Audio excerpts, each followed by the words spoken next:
I never dreamed the woman I chose to guard my daughter's soul was already sharing my husband's bed.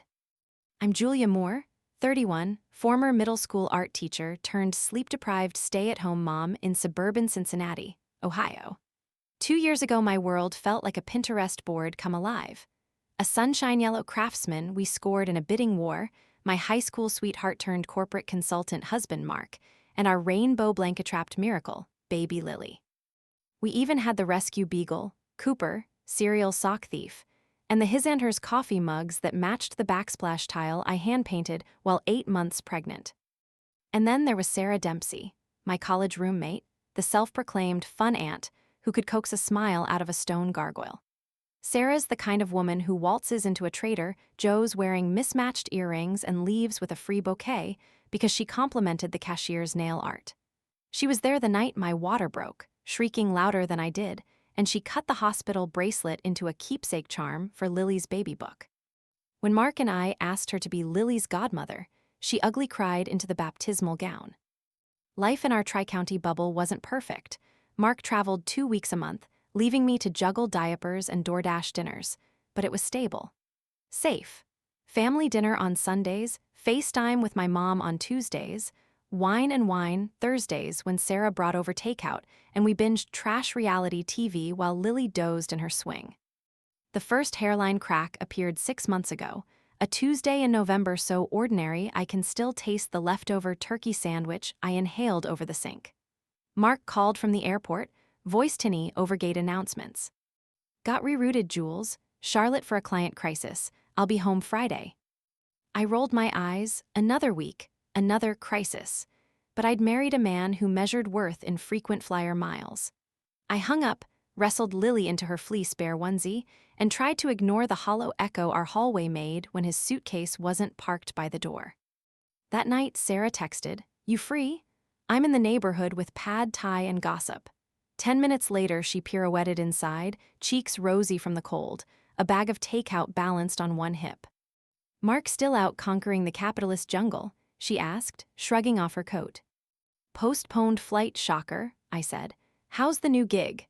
Sarah had just started freelancing as a property manager, juggling leases for half the rental houses in town. She winced. Landlord drama. One guy's so cheap he tried to fix a burst pipe with a roll of duct tape and prayer. We laughed, popped open canned rosé, and I forgot how lonely a house can feel after dusk. November slipped into December. Mark's trips lengthened. "It's Q4, babe, every client wants miracles before Christmas," he'd say, veering video calls away from Lily's babbles toward his glowing quarterly bonuses. Meanwhile, Sarah's visits became the rhythm of my week. Monday coffee drop-ins, Wednesday grocery runs, Friday night sleepovers when Lily had croup and I was too fried to function. She even started a sentimental little ritual. She'd kiss Lily's forehead and whisper, "Godmom's got you, tiny tot." Then came the night I found the second crack. Lily had finally gone down after a teething apocalypse, and I zombie-scrolled Instagram. Mark hadn't posted a photo in weeks, but a tagged picture popped up, him at some sleek downtown bar, whiskey in hand, flanked by 2 consultants I recognized, and Sarah, laughing, arms slung around his shoulder. My stomach lurched. He told me he was in Phoenix. The location tag said Queensgate, Cincinnati, less than 7 miles from our nursery's nightlight. I screenshotted the post, thumbs trembling. But instead of rage, a weird, embarrassed confusion flooded me. Why had Sarah mentioned meeting Mark? They were friends through me, sure, but never bar buddies. Before I could spiral, Sarah texted a cat meme like psychic spackle over the crack. "Spawn asleep? Need cookie dough therapy?" I stared at the screen, fingers hovering, then typed, "rain check." Exhausted. I didn't ask about the bar, she didn't volunteer. Christmas arrived swaddled in twinkle lights and forced smiles. Mark gifted me a fancy espresso machine, so you're not chained to K-cups all day. But he spent most of Christmas Eve on the patio arguing with a client. Sarah joined us Christmas morning wearing reindeer pajamas, arms overflowing with baby presents, but I noticed she and Mark never shared a glance. The air felt pre-scripted, like 3 actors reading separate plays. By January, the crack was a canyon. Mark's business trips now required a sublet apartment for tax purposes, which sounded like corporate gibberish but came with a keychain he guarded like the Holy Grail. Sarah, meanwhile, grew jumpy, fidgeting with her phone, excusing herself to take calls in the bathroom. The tipping point came on a damp Saturday in February. Lily had her first birthday photo shoot scheduled, a home session with polka dot balloons and a smash cake I'd baked at 3 a.m. Mark texted at dawn. Flight canceled, snowstorm in Denver. I swear I'll be on the next. I fought the urge to throw my phone into the vanilla frosting. Sarah arrived early, armed with backup decorations and pep talks. While she puffed balloons, her phone buzzed nonstop. Every time she glanced at the screen, color drained from her face. "Everything okay?" I asked, adjusting Lily's frilly tutu. "Just work stuff," she muttered, tying a lopsided bow with manic urgency. The shoot went fine. Lily smeared pink icing everywhere, Cooper stole cupcake liners, but my smile was chemoplastic. The second the photographer left, Sarah announced she had to check on a furnace emergency. She fled so fast she left her jacket. That night, insomnia gnawed at me. At 1 a.m., I padded downstairs for tea, stepped on an errant balloon, and burst into tears before the steam even rose from the mug. I missed my husband, missed my friend, missed the certainty that tomorrow would look like today. Out of habit, I opened Zillow, real estate porn for bored moms. A banner read new listings in your saved area. On a whim, I clicked. Up popped a recently leased 2-bedroom loft in Queensgate. Gorgeous exposed brick, skyline views, rented last month. Property manager, Sarah Dempsey. My pulse thudded. I tapped View Lease Documents. The sample PDF loaded, half obscured, but there were the tenant names in neat capital letters: Mark A. Moore and Sarah L. D. MPSEY. The mug slipped from my hand, shattering across the tile. Cooper barked upstairs, Lily stirred in the baby monitor, and I stood barefoot among ceramic shards, staring at the proof that the two pillars of my life had been mortared together, without me. I wanted to scream, but the house felt too small to contain the sound. Instead, I whispered to the empty kitchen, "Godmom's got you, tiny tot," and laughed until it hit the edge of hysteria. Somewhere above, Lily began to cry.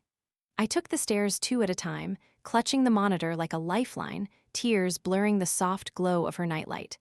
Rocking her back to sleep, I realized the canyon beneath my life was now an abyss, and if I didn't map the depth, I might never crawl out. So I made a decision in that rocking chair. Tomorrow I'd confront them both, no text, no polite brunch invitation. Truth deserved daylight, even if it scorched. But daylight, I would soon learn, has a cruel habit of revealing more than you bargained for.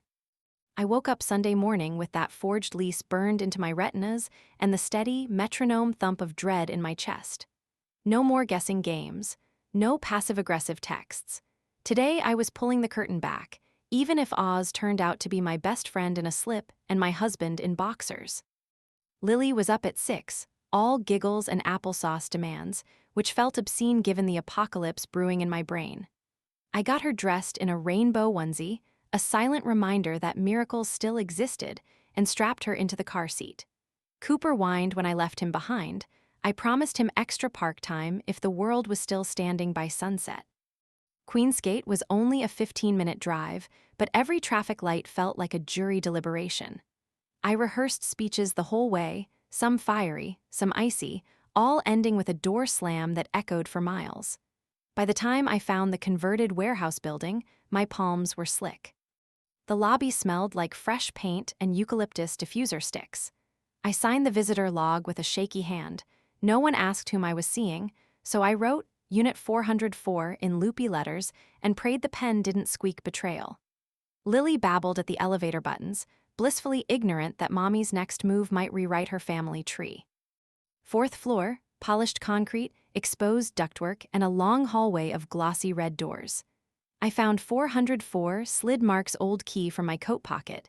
He'd forgotten I still had the backup set and inhaled once, twice, 3 times. Heartbeat in my ears, I turned the lock. Silence swallowed us. The loft was sun-drenched and magazine-perfect, boho rugs, leather couch, plants thriving in macrame slings. A blanket Lily's godmother had crocheted lay folded over the armrest, and a half-finished Sudoku sat on the coffee table next to Mark's favorite bourbon. Everything about the space screamed domestic comfort, except I wasn't part of it. I wheeled the stroller inside, voice quivering. Honey, I'm home. Nothing. I checked the bedroom first. King-size bed, charcoal sheets rumpled, 2 cell phone chargers snaking from the wall.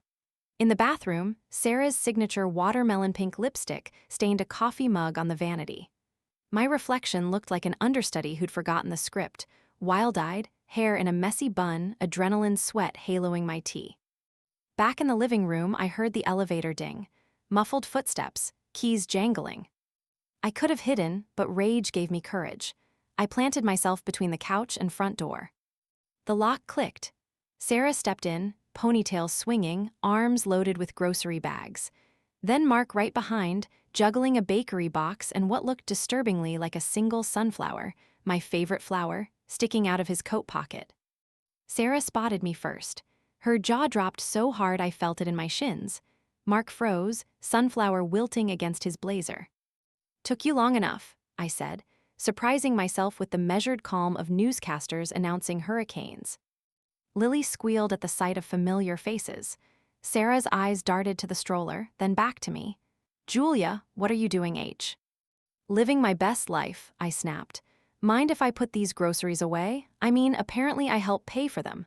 I lifted a bag, scanned the receipt taped to the side, charged to the joint account. Gasoline on my fury. Mark set the bakery box down like it might explode. "Hey, Jules, let's slow down." "Slow down?" My laugh ricocheted off brick walls. "You two built a secret love nest while I was up at 3 a.m. sterilizing pacifiers. That seems pretty fast to me." Sarah's face crumpled. "It's not what it looks like." "Really? Because it looks like a lease with both your names, signed 6 weeks ago, witnessed by someone who spelled our daughter's middle name wrong." Mark held up his hands. "Okay, yes, we rented this place, but it's not." "An affair," I finished. "Mark, I have eyes, also a nose. It's picking up the scent of your aftershave on her scarf." He tugged the scarf off like it burned. Sarah, shaking, set the groceries on the counter and whispered, "Lily shouldn't be here for this." Instinctively, I positioned the stroller between us. She deserves to see where Daddy spends half his life. Lily, oblivious, yanked her bunny rattle and began swatting the air. A beat of silence stretched into something sharp. Finally, Mark spoke, voice low. "Jules, I never wanted to hurt you. The travel started wearing me down. Sarah and I, well, we bonded over how stressed we both were. One thing led to another."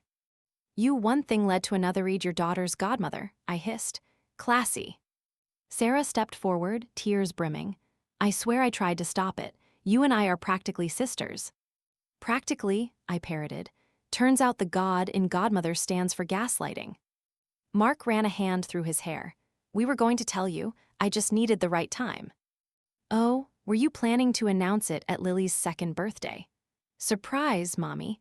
Daddy and Auntie Sarah live happily ever after in the loft we bought with your Target credit card points." His cheeks went crimson. "You're being dramatic." "That's rich from the man who staged conference calls to hide date nights."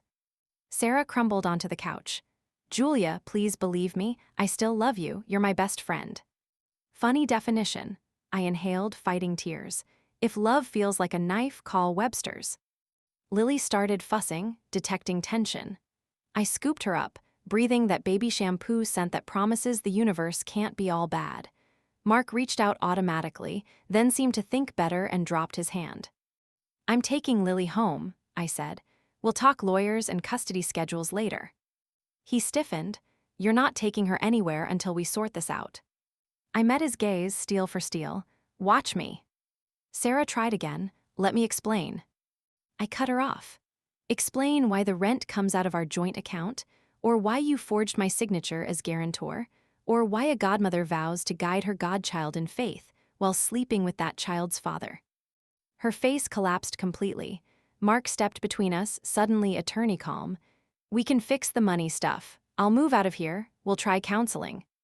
"Counseling? Mark, I need a demolition crew, not a therapist." I pivoted toward the door, Lily on my hip. Then something raw washed over me. I turned back, voice trembling. "You know what kills me most? I thought I was crazy. Every missed call, every girls' night Sarah canceled, I told myself motherhood made me paranoid. Gaslight a new mom hard enough and she'll set herself on fire to keep everyone else warm." Mark's mouth opened, but no sound emerged. Sarah sobbed into her hands. I left them in their curated mess and took the elevator, each floor a chisel hacking away at my old life. By the time the lobby doors slid open, my tears had dried into a salt mask. Lily dozed against my shoulder, thumb in mouth, blissfully removed from adult sins. Inside the car, I texted my brother Chris, a junior partner at a scrappy law firm, need a crash course in Ohio marital property laws. Today, he responded in under a minute on it. Come by Mom's with Lily. We'll figure next steps. Driving back to the yellow Craftsman felt like steering through fog. How many bedtime stories had Mark missed because he was busy weaving his own? How many sisterhood secrets had Sarah exploited to keep me off the scent? I gripped the wheel until my knuckles blanched. At a red light, a notification blinked. Joint account withdrawal, $2, 800 labeled apartment furnishings. Dated 3 days ago, my fury reignited. Mark hadn't just betrayed vows, he'd financed betrayal with money meant for Lily's college savings. By the time I pulled into our driveway, action had replaced shock. I emailed every bank to freeze shared cards, changed the Wi-Fi password, and locked Mark's Peloton app out of spite. Then I opened TikTok, recorded a 30-second clip of Lily playing peekaboo, and captioned it, plotting a double housewarming. Because why host one party when betrayal gives you 2 addresses? Balloon houses. It was petty, impulsive, but the dopamine hit felt like oxygen after drowning. Within an hour, comments poured in, spill the tea. Girl, we're here for you, double housewarming? I responded to none, but bookmarked every supportive emoji. Strangers believed me faster than my own husband had. Night fell, Mark's sedan never showed. Sarah didn't call. The house was too quiet, even with Cooper snoring like a rusty harmonica. In the nursery glow, I Googled forged guarantor lease consequences Ohio, while Lily slept clutching my finger. At 2 a.m., Chris's legal bullet points pinged my inbox. Community property nuances, grounds for at-fault divorce, potential criminal liability for forged documents. One line blazed hotter than the rest. If lease funds came from joint assets, you can demand restitution plus damages. Damages, the word felt deliciously apt. I closed the laptop, stared at the ceiling fan spinning shadows, and let a grim determination settle. Mark and Sarah had built their secret life on stolen trust and diverted dollars. I'd dismantle it plank by plank and livestream the demolition if I had to. Because nothing goes more viral than a woman who refuses to stay the victim. And tomorrow, I'd start planning the most creative, cathartic housewarming the internet had ever seen. I woke Monday to Cooper's paws tapping the hardwood. He needed out, but my phone already buzzed with a bigger mess. 6 unread texts from Mark. Let's talk. Please answer. You changed the passwords. And 1 voicemail from Sarah so long the transcript cut off after, I can't sleep knowing. Whatever guilt and panic they felt, it paled beside the mountain of logistics now resting on my shoulders, so I slid the phone face down and loaded the Beagle into the minivan. Mom's Cape Cod was 15 minutes west. By the time I'd parked, Chris was already at the kitchen table, suit jacket off, coffee mug steaming beside a yellow legal pad. He lifted Lily from her car seat in attorney-uncle mode, serious brow, soft voice, and handed me a thumb-thick folder. This is everything I pulled on the loft, bank transfers, and the forged guarantor. First glance, you have leverage. Leverage, the word felt both empowering and exhausting. Mom pushed a blueberry muffin into my hand, as though carbohydrates could patch heartbreak, and said, "Honey, your father would have driven over to that apartment with a shotgun. Good thing he's 3 states away with the RV." I half smiled and flipped the folder. Chris's notes were brutal bullet points. Joint account withdrawals, $18,750 since November. Personal loan in Mark's name, secured by Leon on our Craftsman, opened December 12. Lease shows my forged signature as guarantor, potential felony forgery. A lien on my house, my pulse spiked. How did I miss loan statements? Chris shrugged. He probably set them to paperless and changed the email routing. We'll subpoena records, but step 1 is filing a temporary restraining order on joint assets. I can do that today. Before I could answer, Mom's landline rang, an antique rotary she refuses to ditch. She covered the receiver, whispering, "It's Mark." I shook my head. She shooed him to voicemail. Chris slid over a pen. We need to formalize a separation agreement, Jules, emergency custody, financial freeze. A strangled cry interrupted him. Sarah's number flashed on my cell, then disappeared, then flashed again like SOS. On the third call, I answered, voice flat. What? Julia, please listen. She was sobbing so hard I pictured mascara rivers. Mark's spinning the story. He's telling people you're unstable, that you emptied the accounts. He's prepping HR to back him if this gets messy. I felt a cold, clinical calm click in. Sarah, you forged my name. Why should I believe anything you say now? Because I never meant to hurt you, she wailed. Mark said he and you were practically separated. He made it sound temporary, I swear. And the money for the loft, he framed it as an investment. My name's only on the lease because the landlord wanted proof of someone local on site. I didn't know about the lien. An investment? My brother raised an eyebrow, scribbling notes. I pressed speaker so he could hear. Sarah, cut the theatrics. What exactly are you getting out of this? Silence, then a hiccup. I loved him, Jules. It got complicated. Her voice shrank to a whisper. And now I think he's using me too. I opened my mouth. No sound came. It clicked that Sarah, for all her crimes, might also be orbiting Mark's gravitational pull of charm and manipulation. But my empathy evaporated when she added. He said if I testified the lease was your idea, the forgery would look like a clerical thing and we'd all move on. Chris scribbled witness intimidation in bold marker. Not happening, I said. Tell Mark if he wants to play dirty. I own a pressure washer and the truth is sticky. I hung up before she could plead. By noon, Chris had filed the TRO. A court clerk stamped our paperwork like some bureaucratic exorcist. Mom watched Lily while we drove downtown to Mark's office, sleek 27th floor glass den of consulting egos. I wanted to serve him notice in front of the very colleagues who toasted his family-first values at last year's holiday gala. The receptionist recognized me, cheeks pink. Mrs. Moore, Mark's in a client meeting. Great, I said, breezing past before she could protest. Chris followed, legal envelope in hand. We barreled into a conference room mid-PowerPoint. Mark at the helm, a slide titled Ethics in Client Partnerships projected behind him. The irony almost made me laugh. Heads turned, Mark's face drained. Delivery for Mr. Moore, Chris announced, dropping the envelope on the table like a dead fish. Restraining order on marital assets and notice of intent to pursue damages for forged documents. Courtesy copy for HR. He slid a second envelope to the stunned VP. Mark's polished facade fractured. Julia outside now. In the hallway, his whisper was venomous. Are you insane? You just jeopardized my job. I met his glare. You jeopardized your job by financing a second life with company time and my signature. He exhaled, pinching the bridge of his nose. Look, I messed up, but destroying me helps no one, least of all Lily. Funny, you didn't think of Lily when you drained her college fund. His voice dropped. What if I resign, move back home, sign the craftsman back to you? We do counseling. I barked a laugh. You can sign the moon over, trust is still dust. He leaned closer, dropping the conciliatory mask.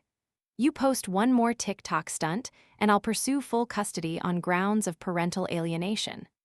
A chill slid down my spine, but I didn't let it show. You'll need a sharper sword than empty threats, Mark. The internet already loves a betrayed mom. Imagine what they'll do with notarized forgery. Chris stepped in, voice steely. Discussion over. Future contact through counsel. He steered me toward the elevators while Mark glared daggers at our backs. Downstairs, adrenaline crashed into exhaustion. Outside, snowflakes spiraled like confetti, mock celebration. Chris hailed a rideshare. I slumped against the cold marble facade, texting Mom OMW. My hand shook so hard I nearly dropped the phone. Ping, a new DM on Instagram from an account named at Suburban Secret Cincy. I have screenshots of Mark and Sarah's group chats. They planned the loft months before Lily's baptism. Want proof? My throat dried. I typed, who is this? Instant reply, call me Aaron.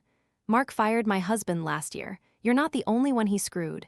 She attached 4 screenshots, Mark bragging about profit sharing if Sarah kept me placated. Sarah gushing that she'd do anything to secure the future. Another shot showed a digital pregnancy test emoji, heart eyes from Mark. Pregnancy, my stomach flipped. Could Sarah be carrying Mark's child? Questions ricocheted, due dates, timelines. When another DM landed, there's more if you need it. Women gotta stick together. Back at Mom's, Lily napped while I sat at the dining table tracing pregnancy test emojis like cracks on porcelain. Mom tiptoed in, voice gentle. "Sweetheart, you okay?" I swallowed. There might be a baby, not mine. Her hand flew to her mouth. "Oh, Julia." Chris, overhearing from the doorway, murmured, "If she's pregnant and living with him, that complicates custody optics." He tapped his pen. "But forgery and financial fraud still trump optics."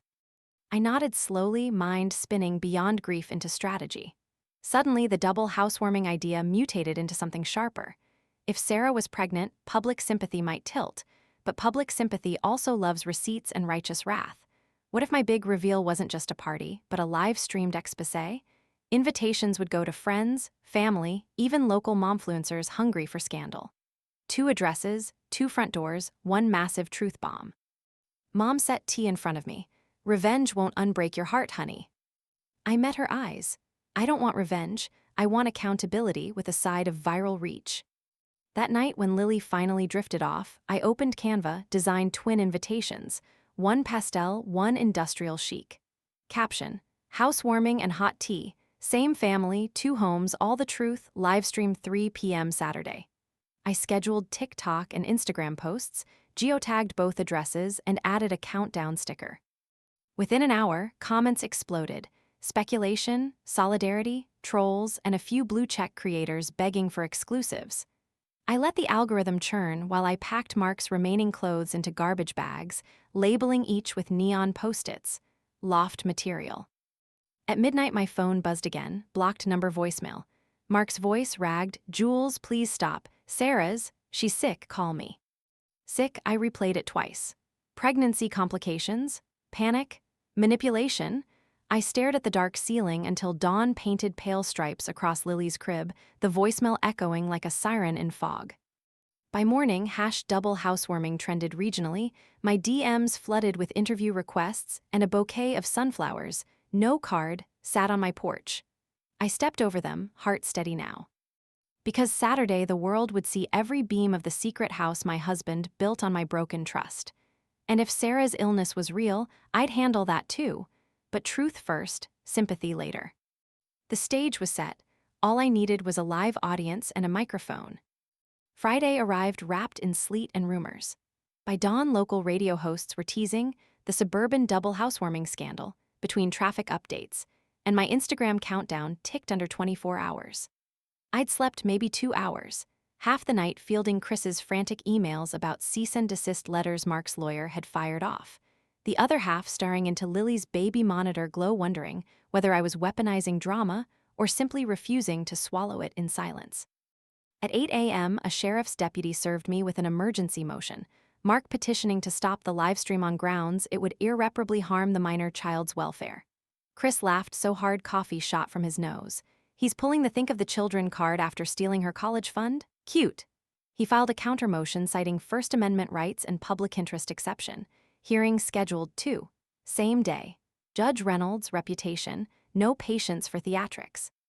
I dropped Lily at Mom's, kissed Cooper goodbye, and drove downtown with Chris riding shotgun, legal briefs clutched like shields. Outside the courthouse, a sprinkling of locals pretended to wait for buses while covertly filming on phones. Cincinnati might not be Hollywood, but scandal is currency everywhere. Inside, Mark stood by the courtroom doors, blue suit immaculate, hair a little thinner than when we met at prom, but gelled into submission. Sarah wasn't with him. For a second I wondered if she was actually sick enough to be hospital-bound, and guilt-pricked, tiny and unwanted. Mark's attorney greeted Chris with the cordial loathing of rival quarterbacks. Then we were ushered before Judge Reynolds, a silver-haired woman whose gavel tap felt like thunder. Mark's lawyer argued livestream constituted defamation and child exploitation. Chris countered with forged documents, financial abuse, and screenshots suggesting Mark positioned the loft as performance incentives for a subordinate. He paused, then added solemnly, "Your Honor, my client plans to blur the child's face and share only verifiable facts." If truth harms Mr. Moore, that speaks to his conduct, not my client's speech. Judge Reynolds eyed Mark. Counselor, is the forgery allegation accurate? Mark's lawyer hedged. We dispute the characterization. Reynolds leaned forward. Is the signature hers? Silence stretched. Mark's Adam's apple bobbed. Finally, the guarantor section was expedited. We intended to amend. Gavel tap. Motion denied. Mrs. Moore may proceed with her event provided minors are not shown unredacted. Court adjourned. Outside, reporters pounced. Chris ushered me past microphones, but I caught one phrase, "Where is the godmother today?" and an icy thread curled down my spine. Back in the car, my phone pinged. Unknown number, text only. This is Mercy West ER. Are you Julia Moore, emergency contact for Sarah Dempsey? I slammed the brakes so hard we lurched. Chris grabbed the dash. What? I showed him the screen. He dialed before I inhaled. A nurse confirmed. Sarah had been admitted overnight, dehydration, severe anxiety attack, and early pregnancy complications. 5 weeks along. Stable now, but asking for me. 5 weeks. That timeline overlapped Christmas, the night Mark and Sarah played strangers under twinkle lights while I passed the sweet potato casserole. My stomach twisted, but pity crept in. Sarah might be con artist, but she was also carrying a life bound to Lily by blood. Chris parked at the hospital, offered to come in. I shook my head. Get Lily, prep the house. The show goes on. He hesitated, then nodded. Text if he shows up. Inside Mercy West, the disinfectant smell stabbed memories of postpartum stitches, late-night lactation consults. I found Sarah in a curtained bay, pale as paper, IV snaking from bruised arm. Her eyes welled when she saw me. I stayed by the doorway, arms crossed. She whispered, I thought I was losing the baby. I swallowed, mind ping-ponging between anger and raw compassion. Are you keeping it? Tears spilled. I don't know. Mark, he suggested evaluate options. Said a newborn would tank his relocation chance to Chicago. She squeezed the hospital blanket. Julia, he promised me partnership in the business if I stuck by him. A laugh burst from me, brittle. You believed him. I wanted to, she choked. I've spent my whole life being the side character in friends' weddings, baby showers. Mark made me feel headliner. She met my gaze, voice cracking. But he also said if I didn't testify against you, he'd cut me off and claim I trapped him. I exhaled slowly. So testify for me, tell the truth. I will, she said, desperate. But I need protection, legal, emotional something. I considered. My plan tomorrow hinged on proof. A live admission from Sarah would be nuclear.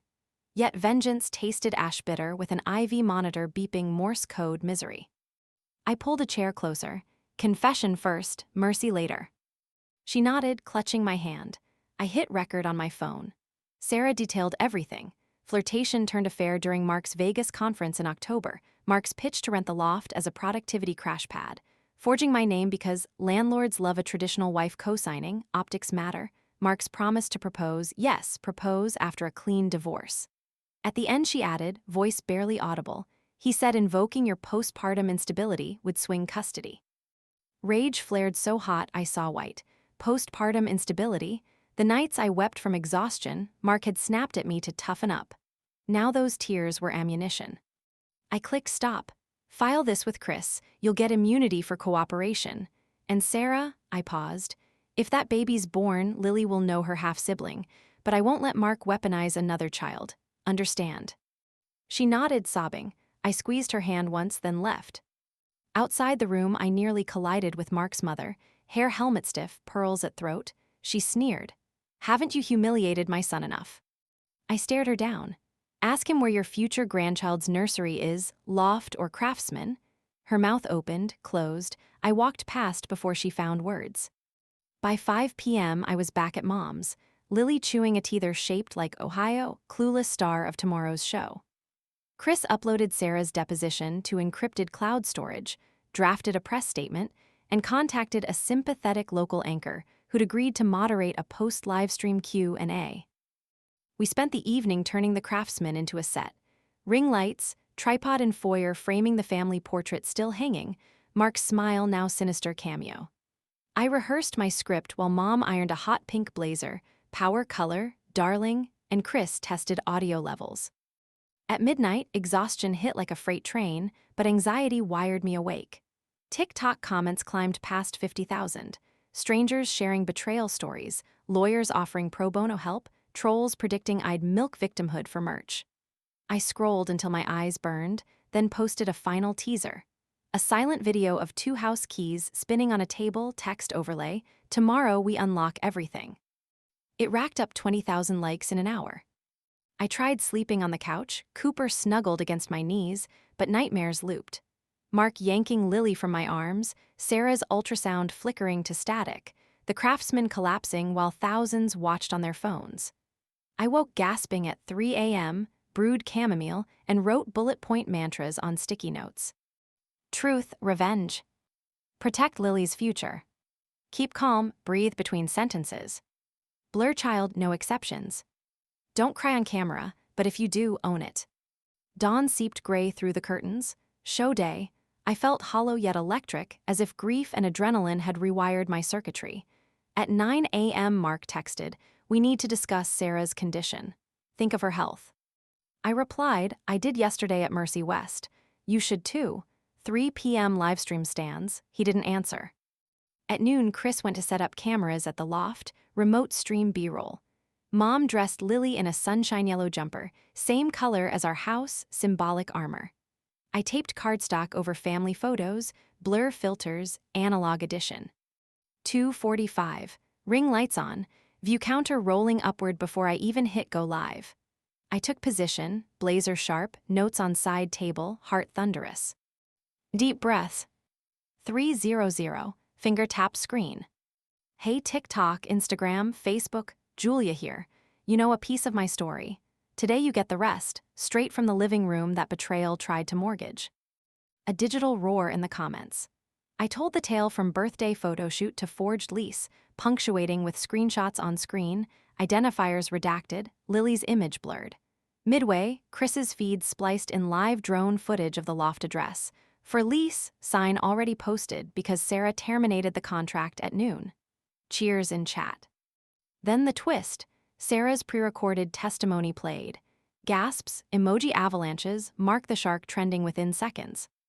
I closed with calm fire. Infidelity hurts, fraud robs, but silence buries. So here's to building new walls on honest ground and maybe installing better security cameras. I ended stream at 41 minutes. Viewer tally, 312,000 across platforms. Phone exploded, notifications, missed calls, email from Mark, "You destroyed me." No apology, just wounded ego. I powered off the phone, walked to the nursery.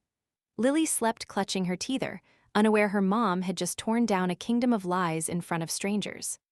I kissed her forehead. "Godmom still got you, tiny tot," I whispered, a promise as much to myself as to her.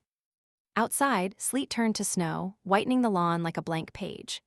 Tomorrow the legal battles would resume, internet hysteria might fade or crescendo, and co-parenting logistics would get messy. But tonight, truth breathed openly in every room of my house. No secret leases, no forged signatures, just one tired woman, her daughter, and a dog snoring like a rusty harmonica. And in the quiet, I realized the double housewarming wasn't about 2 addresses. It was about moving out of denial and into self-respect. And that, I thought, is a damn good reason to throw a party.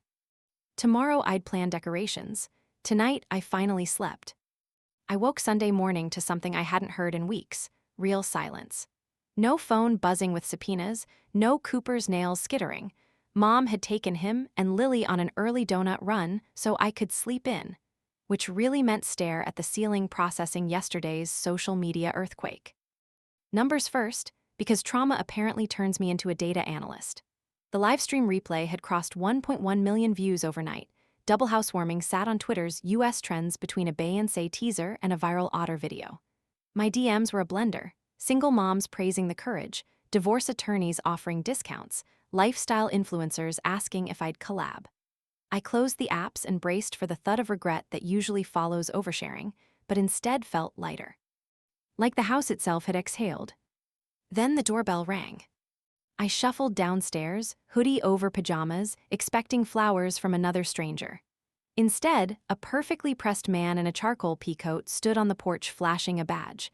Corporate Ethics and Compliance, Leyland Consulting, Mark's employer. Mrs. Moore, I'm Sean Patel. May we talk? A second investigator stepped forward, recorder already blinking red. I opened the door wider, heart hopping from curiosity to caution. If this is about yesterday's live stream, everything I said is documented. Patel smiled like a dentist about to deliver news of a root canal. Precisely why we're here. Mr. Moore's expense reports and client billing records were flagged overnight, 4 years' worth. We'd like your cooperation.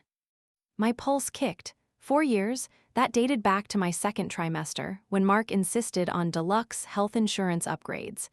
Am I subpoenaed? Not yet, but voluntary statements go a long way. He handed me a card. Call within 72 hours. As they left, camera shutters popped. Paparazzi-adjacent freelancers camped in minivans across the street. The investigators ducked into a sedan. I ducked back inside, adrenaline buzzing. If Leyland turned on Mark, his threat of full custody warfare just lost its war chest. Mom returned with powdered sugar-smeared Lily in tow. While Lily toddled after Cooper, I filled Mom in. She frowned. Your father always said the taller a man's hair, the deeper the secrets. Should have patted Mark's head harder at the wedding. I snorted, but Chris called before I could reply. Bad news, good twist, he said. Mark filed an emergency ex parte custody petition last night, claims your livestream weaponized the child's likeness, and questions your mental stability. Hearing set for Wednesday. My stomach plummeted. Good twist. His motion cites you profiting off defamation. But I just spoke with Leyland's counsel. They're considering pressing charges for embezzlement. If that happens before Wednesday, his credibility nosedives. Also, paper rustling. Sarah officially signed an affidavit retracting every statement she made on Mark's behalf. She wants immunity and prenatal care covered. Prenatal, the word pricked. Sarah's baby was 5 weeks old and already collateral in Mark's demolition derby. I sighed.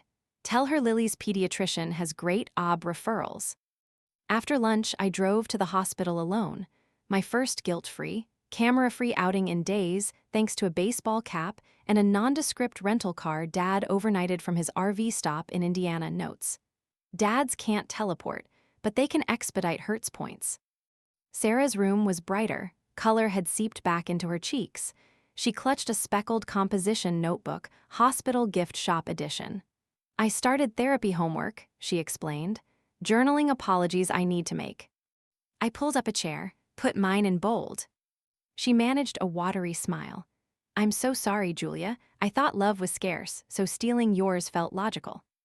Oof, a sentence that sharp deserved a therapist copay. I won't pretend forgiveness is instant, I said, but accountability is a start. She flipped to a fresh page. I've written everything Mark asked me to fake, including a plan to gaslight you about postpartum depression. She pushed the notebook over. Use it. I scanned bullet points. Project Halo, stage concerns over Julia's night terrors, document erratic spending, propose psych eval, my lungs iced.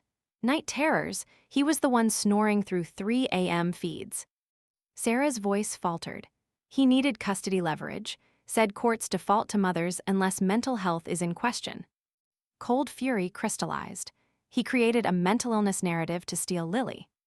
She nodded, and to avoid Ohio's 50-50 asset split, paint you incompetent, settle for less. I swallowed bile. Thank you for the notebook. I meant it more than she knew, proof of premeditated character assassination. Before I left, Sarah touched my sleeve. If the baby makes it, I'm nomming her hope. Tears welled. I want her to know what truth costs and why we pay it. In the parking lot, I texted Chris a photo of Project Halo. He replied with a gif of a gavel smashing a laptop. Then a message, Leyland just terminated Mark, gross misconduct. They're forwarding evidence to county prosecutors. I leaned against the hood, Cincinnati's winter light sharpening every horizon line. Mark had swung at my reputation, the boomerang headed straight for his career. That night I live-streamed briefly, 40,000 viewers waiting for a sequel. I kept it measured. Update, investigation ongoing, please respect legal process, blur Lily in reposts. I teased a charitable twist for the real-world double housewarming next week. Guests would bring household essentials, but instead of 2 parties, we'd stock a women's shelter mark once cited on tax forms for corporate social responsibility. Chat exploded with heart emojis, trolls fizzled among the goodwill. At 10 p.m., Chris called again, voice electric. Judge Reynolds reassigned the Wednesday custody hearing to emergency docket. She wants Sarah's affidavit, Project Halo, and Leyland's termination letter. We might get a temporary sole custody order. Relief surged so hard my knees buckled.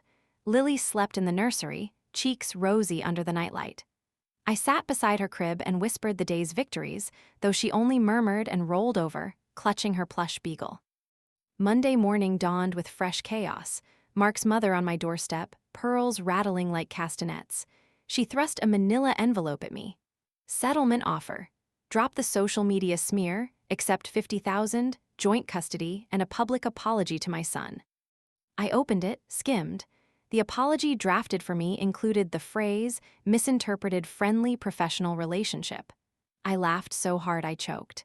Tell Mark the price of my silence went up the moment he invented postpartum psychosis. She huffed, your daughter deserves a father who can provide. She deserves a father who doesn't forge documents, I shot back. Provision starts with integrity. She turned on her heel. I called after her, by the way, you'll be a grandmother again. Sarah's pregnant, might want to buy double the Hallmark cards. She stiffened but kept walking. Inside, I emailed the settlement to Chris with the subject line comedy gold. He replied instantly, forwarded to the judge. Thanks for the punchline. The next 72 hours blurred.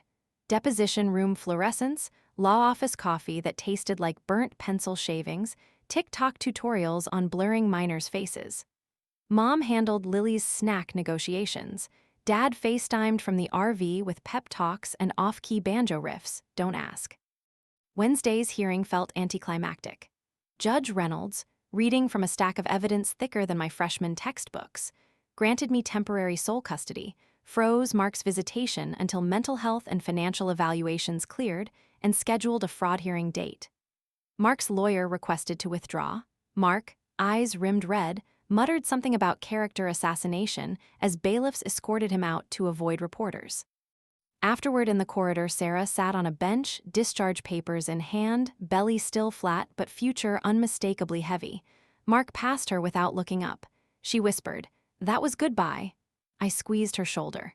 Good riddance can be sacred too. That night I finally drafted the event page.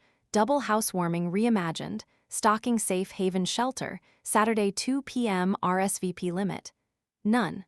Sponsorship offers poured in local bakery for cupcakes, indie band for music, hardware store donating paint. The internet can be a trash fire, but sometimes it hands you buckets of water. Friday, I signed documents reclaiming full ownership of the Yellow Craftsman, the lien nullified by fraud ruling. Standing on the porch, deed in hand, I felt 20 pounds lighter, though Ohio winter still bit my cheeks. Mom appeared behind me, Cooper trotting circles. You kept the house, sweetheart. I nodded, now let's fill someone else. Saturday came bright and crisp. Volunteers flooded our yard, lugging totes of linens, diapers, coffee makers. Chris ran point with clipboards, Dad parked the RV as a makeshift stage, Sarah doctor cleared, handed out cider, a hope pin on her sweater. Cameras broadcast, but this time the story wasn't scandal, it was scaffolding. Halfway through unloading, a hush rippled Mark at the edge of the crowd, rumpled coat, eyes hollow. He stepped forward, hands raised like he feared police tape. I met him halfway, phone recording by habit. What do you want? He glanced at the donation truck, at Lily toddling between boxes of shampoo. To see my daughter. I shook my head. Court order says supervised visits only, and not today. His voice cracked. I lost my job, I could go to jail. I didn't swing the hammer, I said quietly. You built the gallows. He swallowed. I never thought it would end like this. Neither did I gestured to the bustling yard. But look, when lies burn down, space opens for better architecture. He followed my gaze, maybe seeing for the first time how many stood with me. His shoulders sagged. Tell Lily I love her. I will, I said, surprising myself with gentleness. But someday you'll tell her yourself, after you show the court receipts of real change. He nodded once, then walked away, headlights of a waiting Uber catching the tears on his cheeks. I exhaled, chest oddly clear. Not victory, just breathable air. The rest of the afternoon blurred into warmth. Guitars, laughter, toddlers building block towers from cereal boxes. By dusk, the shelter's storeroom brimmed, and the craftsman's living room echoed with grateful chaos. When the last volunteer left, I sat on the porch swing, Lily asleep on my lap, Cooper at my feet. Snowflakes drifted under the porch light like confetti again, but this time they felt celebratory, not ominous. Mom brought me cocoa. House looks emptier, she mused. Feels fuller, I replied. Truth takes up space. Inside, my phone buzzed, a news alert. Grand jury indicts former Leyland executive on fraud, forgery charges. Mark's mugshot stared back, hair flat for the first time in years. I turned the phone face down. Enough screens for one day. Tomorrow I'd wake as sole decision-maker for Lily, steward of a house reclaimed, and accidental spokesperson for betrayed spouses everywhere. Not a role I applied for, but one I'd shoulder until my story's echo helped someone else speak up. Because the double housewarming taught me the real address that matters isn't where betrayal happened. It's wherever you plant new foundations wide enough for hope to fit. And I was just getting the blueprints ready. 6 months after the shelter drive, spring blew through Cincinnati like an apology. Warm rains scrubbing dirty snow off curbs, dogwoods bursting pink outside the yellow Craftsman. I'd traded late-night doom-scrolling for early-morning stroller walks, letting Lily point at robins while Cooper invented reasons to bark at squirrels. The internet had mostly moved on to newer scandals. Strangers still sent the occasional, stay strong, queen, but the frenzy that once crackled in my pockets felt like a half-remembered storm. Court, however, was far from over. Mark's fraud case crawled forward with the speed of wet cement. He'd pled not guilty to felony forgery and grand theft, posted bail by liquidating his 401k, and moved into a 2-bed motel downtown. His supervised visits happened at a YMCA playroom once a week. A social worker named Denise sat in the corner knitting chunky scarves while Mark stacked wooden blocks beside Lily. She'd toddle toward him, curious but cautious, the way you approach a statue that used to move. Each time the hour ended, Mark's shoulders sagged an inch lower, as if defeat added real weight. Sarah, meanwhile, incubated hope, literally. Her pregnancy settled after strict bed rest. We weren't best friends, not even brunch acquaintances, but we texted ultrasound photos and names lists. She sold the loft's furniture, donated half the money to the shelter, and rented a tiny bungalow 3 streets from mine so co-parenting, whatever shape it someday took, wouldn't require GPS. She attended therapy, traded mismatched earrings for soft headbands, and paid her restitution to my frozen college fund for Lily without prompting. We still had awkward silences where laughter used to live, but they were honest silences, and that counted. April brought Mark's sentencing for the corporate embezzlement side of his sins. Leyland's lawyers worked a plea deal, 18 months in Marion Correctional, 5 years, probation, mandatory restitution to clients. The forgery case remained on county docket, but everyone knew the prison term was baked in. My victim impact statement was optional. I almost skipped it, why air wounds already scabbed, until I realized silence had once been my enemy. So on a drizzly Tuesday, I suited up, pink blazer again, and read 90 seconds into the courtroom microphone. I didn't mention heartbreak or betrayal or the night I found the lease. I spoke of chain reactions. How stolen money almost stole Lily's college. How forged ink warped faith in signatures, in promises, in marriage. How fraud is never victimless even when spreadsheets hide the scars. My voice trembled only once, quoting Mark's own words from Project Halo about exploiting postpartum fatigue. In the back row, his mother gasped softly. Mark stared at the defense table, jaw clenched hard enough that I imagined molars cracking. When the judge asked if the defendant wished to speak, Mark rose. He looked older, skin sallow, suit loose, hair finally surrendered to humidity. His eyes flicked toward me, then to Sarah, belly round beneath courthouse metal detectors. "I'm sorry," he said. The words stumbled out like marbles on linoleum. "Especially to Lily, and to everyone I convinced to lie." He swallowed.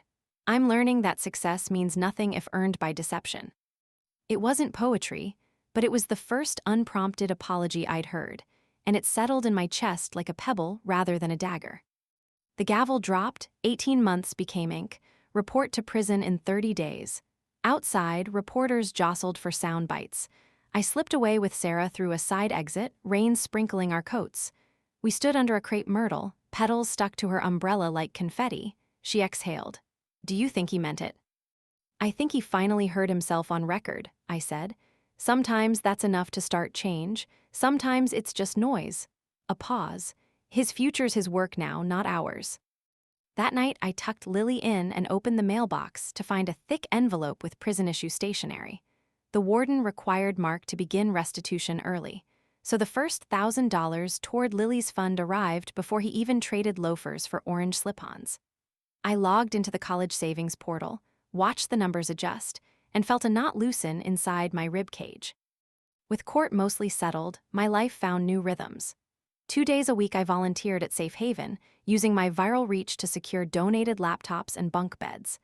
I dusted off my education degree, pitched an art therapy program, and soon spent Tuesday afternoons teaching watercolor sloshes to women rebuilding lives from ashes. They called me the TikTok lady at first, then simply Julia, then friend. One Thursday in May, a literary agent named Camille emailed. Had I considered a memoir? Done right, she said, it could fund Lily's college twice over and donate second-round profits to shelters nationwide. The idea both thrilled and terrified me. Monetizing pain felt too much like Mark's old spin, but turning survival into resource. That sang. I drafted chapters at night, the tapping keys lulling Cooper at my feet. I kept Mark anonymous.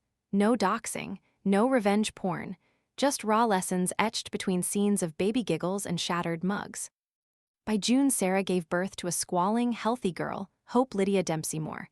I waited outside the delivery ward, bouquet of sunflowers, my reclaimed favorite in hand. The nurse ushered me in. Sarah, exhausted and radiant, placed the baby in my arms with a trembly smile. Hope's eyes were slate blue like Mark, but her grip on my finger felt entirely her own. A fresh, unbroken start.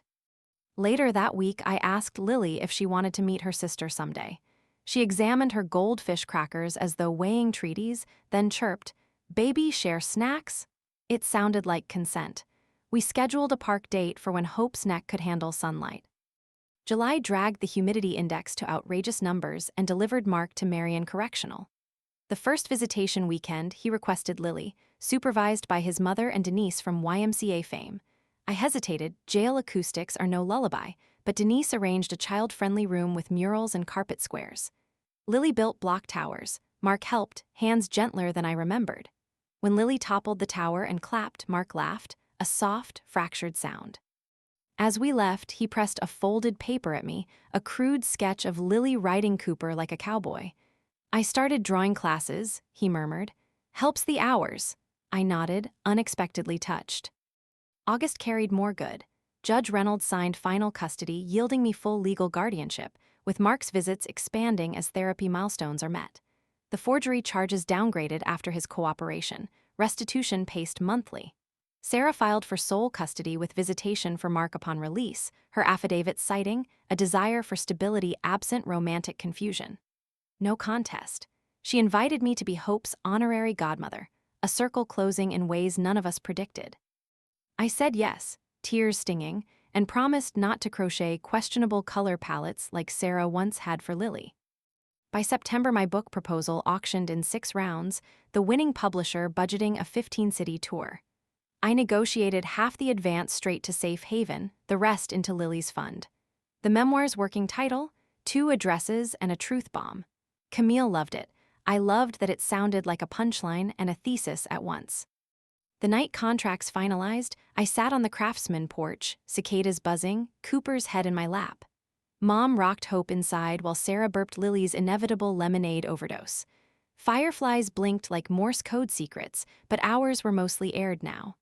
I pulled my phone, recorded a 30-second clip, not scripted, no ring light. "Hey friends, 6 months ago I used the internet to blast Betrayal. Tonight I'm using it to thank accountability. My ex is paying debts in more ways than one. My daughter has a calm home.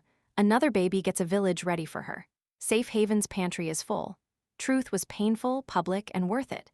If your gut says something's off, listen the first time. If you speak up, strangers might hand you megaphones and moving boxes. And if you fall apart, remember, scattered pieces make good mosaics.